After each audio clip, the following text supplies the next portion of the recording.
ketemu lagi. Apa kabar? Baik? Oh ya, masih di rumah saja? Bagus. Hari ini saya akan mengajak kita bicara membahas tentang pelayanan. Satu kata yang sudah sangat biasa kita dengar ya. Itu pelayanan, melayani, pelayan. Itu hal yang sering kita ucapkan, kita dengar. Mungkin juga kita lakukan.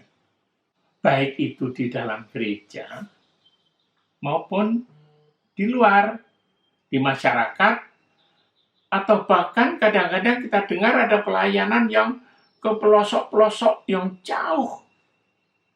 Nah, saya mengajak kita mencoba memahami apa sih sebenarnya motivasi dari pelayanan itu. Motivasi adalah dorongan batin. Apa yang mendorong batin kita melakukan itu? Idealnya untuk Tuhan, tapi apa benar kita melayani untuk Tuhan? Nah, mari kita lebih melihat ke dalam. Jangan-jangan ada ambisi tertentu, ada motivasi tertentu, ingin menunjukkan, wah, saya ini baik. Atau mencari popularitas, mencari puji-pujian, supaya orang kagum. Wah, hebat dia, pelayanannya luar biasa. Kita harus hati-hati dengan pelayanan ini. Untuk itu saya mengajak kita melihat bagaimana Rasul Paulus di dalam pelayanannya. Mari kita dengarkan surat 1 Tesalonika pasal 2 pada ayatnya yang keempat. Karena Allah telah menganggap kami layak untuk mempercayakan Injil kepada kami. Karena itulah kami berbicara bukan untuk menyukakan manusia, melainkan untuk menyukakan Allah yang menguji hati kita. Jelas sekali di sini. Motivasinya itu bukan untuk menyukakan manusia, tetapi untuk Tuhan. Manusia bisa saja tidak senang dengan sebuah pelayanan, atau tersinggung, sakit hati, atau merasa dikritik, dan sebagainya. Justru orang yang melayani itu jangan sampai punya maksud yang buruk terhadap manusia. Tetapi sebaliknya, juga tidak perlu takut dinilai punya maksud tersembunyi. Sebab yang penting, seperti Paulus ini, untuk menyukakan hati Tuhan. Kami berbicara bukan untuk menyukakan manusia. Oleh karena itu, kalau kita melakukan pelayanan, lakukan apa saja yang baik. Tidak perlu merasa nggak enak, sungkan sama majelis, karena saya ini juga punya tugas, entah pengurus wilayah, entah panitia. Jangan pelayanan karena sungkan. Jangan pelayanan itu, lalu menggunakan kata-kata yang muluk-muluk. Jangan. Lakukan, ucapkan semua yang baik seperti yang Tuhan kehendaki. Karena bukan untuk manusia, tetapi untuk Tuhan. Jadi meskipun melayani itu sudah biasa kita dengar atau kita lakukan, pelayanan itu sudah biasa kita lihat di dalam kehidupan bergereja, tetapi kita harus tetap hati-hati supaya jangan sampai ada hal-hal yang mengotori pelayanan itu sendiri. Ada satu ayat yang bagus untuk kita dengar, yaitu dari Kisah Para Rasul pasal 24 pada ayatnya yang ke-16. Demikian firman Tuhan. Sebab itu aku senantiasa berusaha untuk hidup dengan hati nurani yang murni di hadapan Allah dan manusia. Nah, bagus sekali. Supaya apapun yang kita pikirkan, kita ucapkan, dan kita lakukan dengan hati nurani yang murni di hadapan Allah maupun di hadapan manusia. Jujur apa adanya, tidak dibuat-buat, tidak ada maksud tersembunyi di belakang.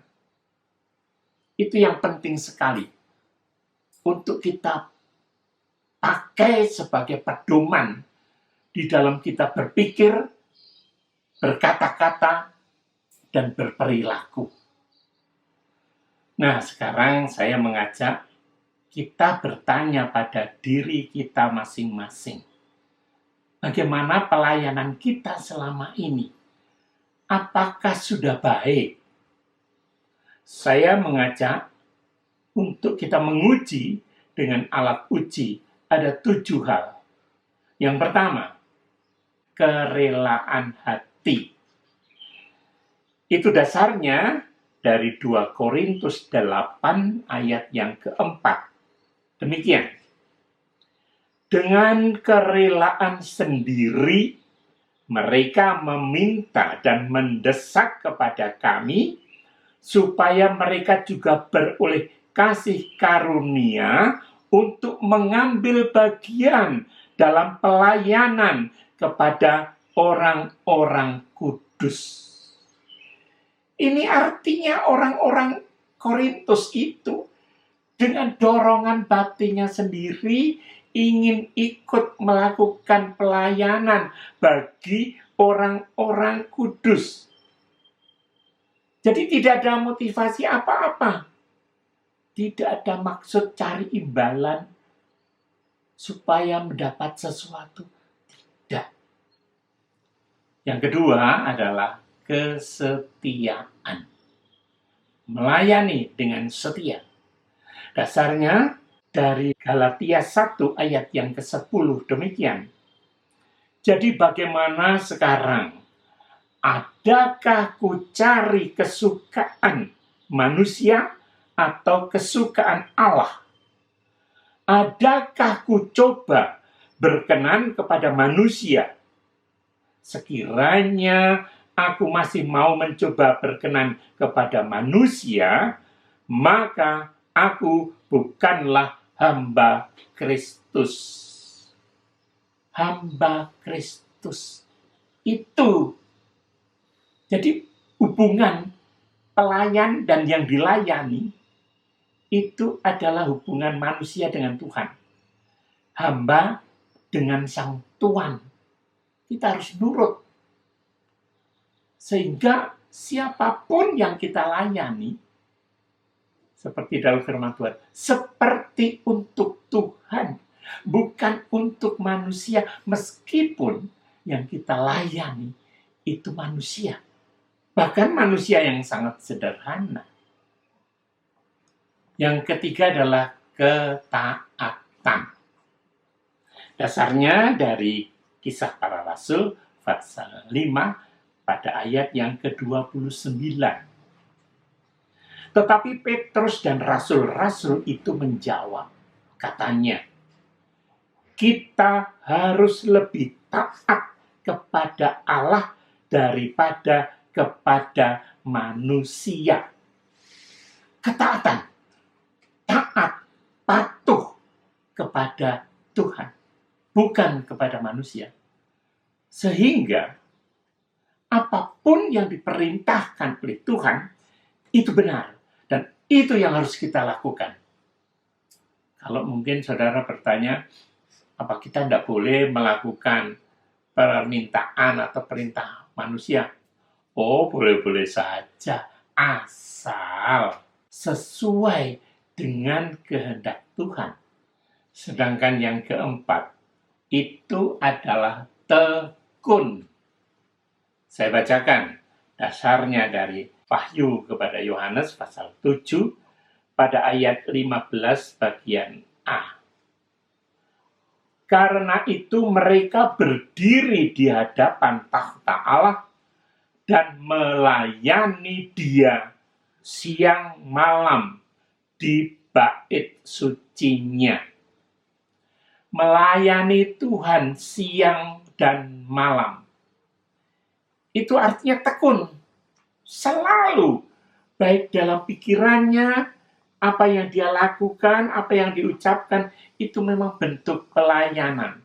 Melakukan pelayanan, itu jauh lebih utama daripada status atau jabatan yang kita miliki.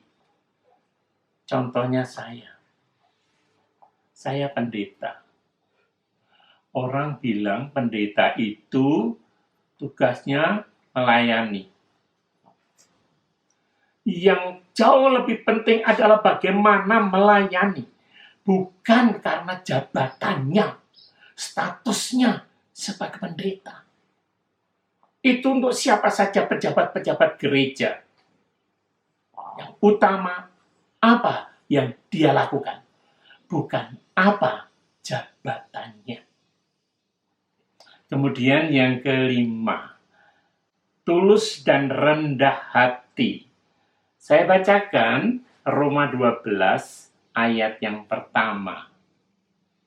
Karena itu saudara-saudara, demi kemurahan Allah, aku menasihatkan kamu supaya kamu mempersembahkan tubuhmu sebagai persembahan yang hidup, yang kudus dan yang berkenan kepada Allah.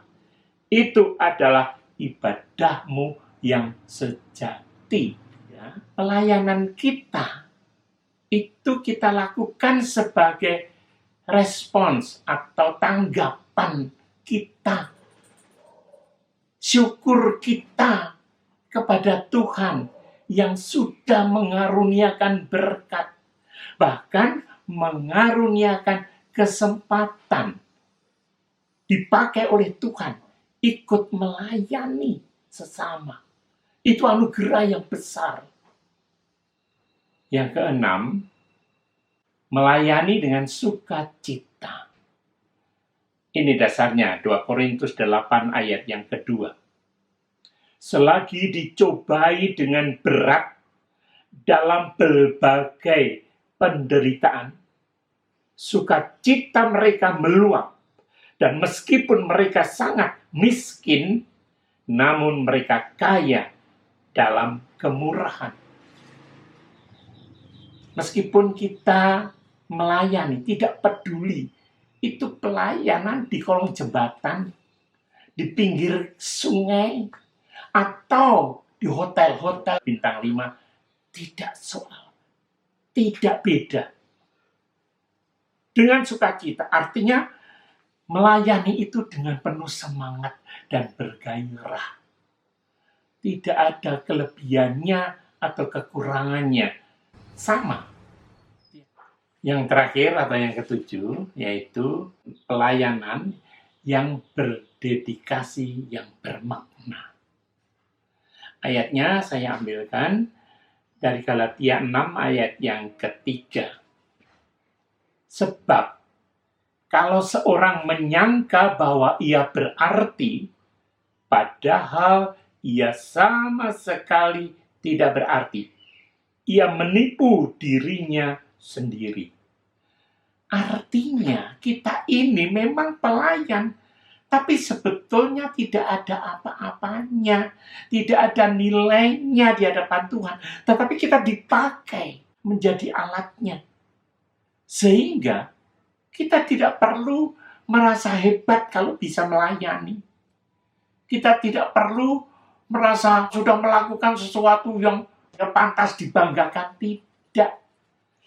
Kita ini cuma hamba yang harus melakukan kehendak Tuhan. Oleh karena itu, tidak perlu merasa bermakna. Sebab mereka yang kita layani pun sama dengan kita. Kita sama-sama untuk datang kepada Tuhan. Itulah hal-hal yang perlu kita catat di dalam kita melayani. Akhirnya, mari kita tutup bersama dengan berdoa. Mari kita berdoa.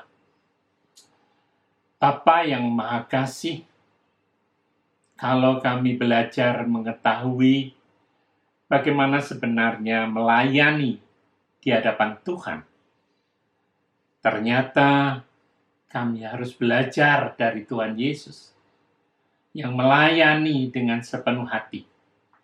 Melayani meskipun murid-murid-Mu, Tuhan melayani. Oleh karena itu, tolonglah kami kalau melakukan pelayanan, tidak merasa lebih tinggi daripada yang kami layani. Justru kami belajar dari Tuhan Yesus. Dan perintah Tuhan Yesus, di mana aku berada, di situ engkau pun berada. Kami ingin dalam pelayanan, Tuhan ada bersama kami.